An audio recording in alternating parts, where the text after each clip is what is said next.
Hey, sup guys, it's time to catch up with the last bit of Street Fighter V news before AE launches, which is right around the corner. Super excited.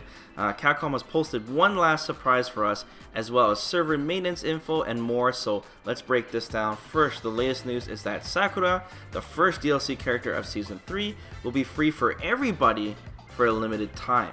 So that's a really cool surprise. This will be from January 16th, which is the launch day of AE, till January 23rd, 10 AM PST, so you get her for 1 week pretty much.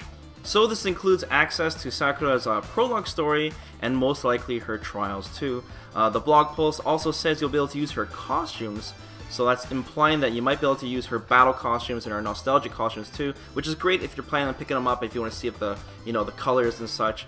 And this also pretty much guarantees that everyone will be playing Sakura mirror matches for the first week of AE, for the entire week straight, so oh boy.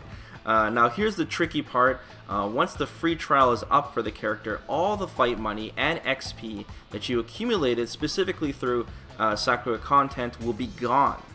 So warning, if you haven't already purchased her, of course.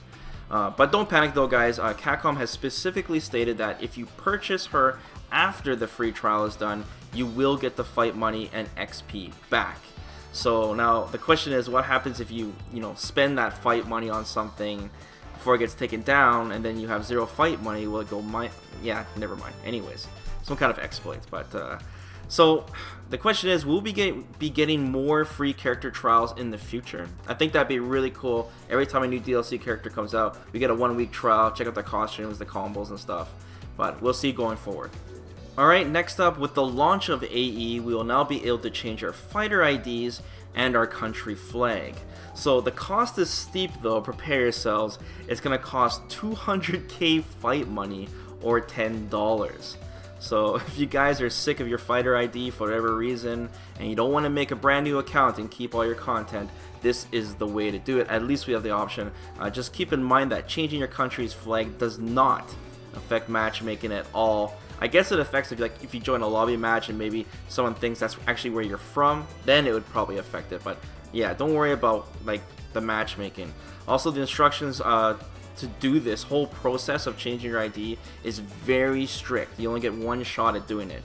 So make sure you read the instructions very carefully so you don't waste your money. Now Capcom has also announced a brand new rank to climb, which is called Grandmaster rank. The amount of XP you need to get this is over 35,000 LP, which is, kind of funny because if you check the ranking leaderboards right now, the #1 ranked player, Trashbox, at the time of me making this video, has 177,000 LP. 177,000!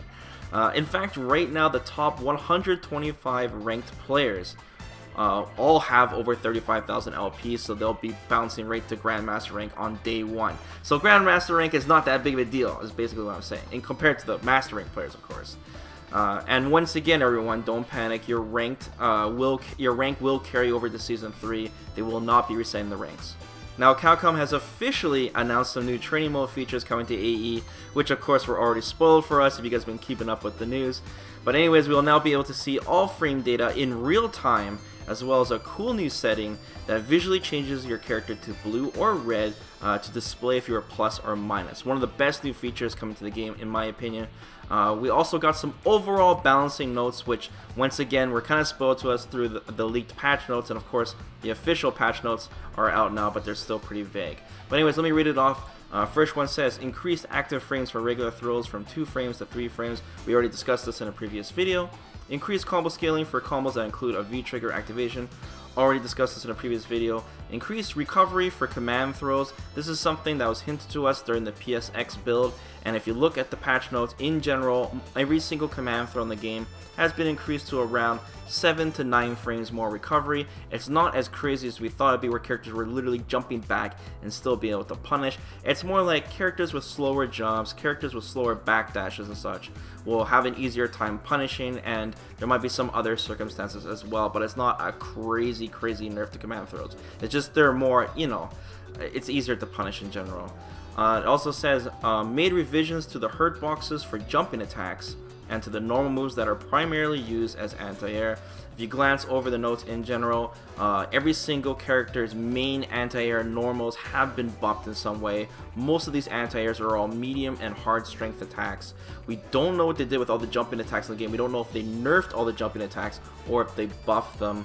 We're going to have to wait till the game comes out. We can actually see the hurt boxes for ourselves. But don't worry guys, we'll be going over all these patch notes in more detail in the future.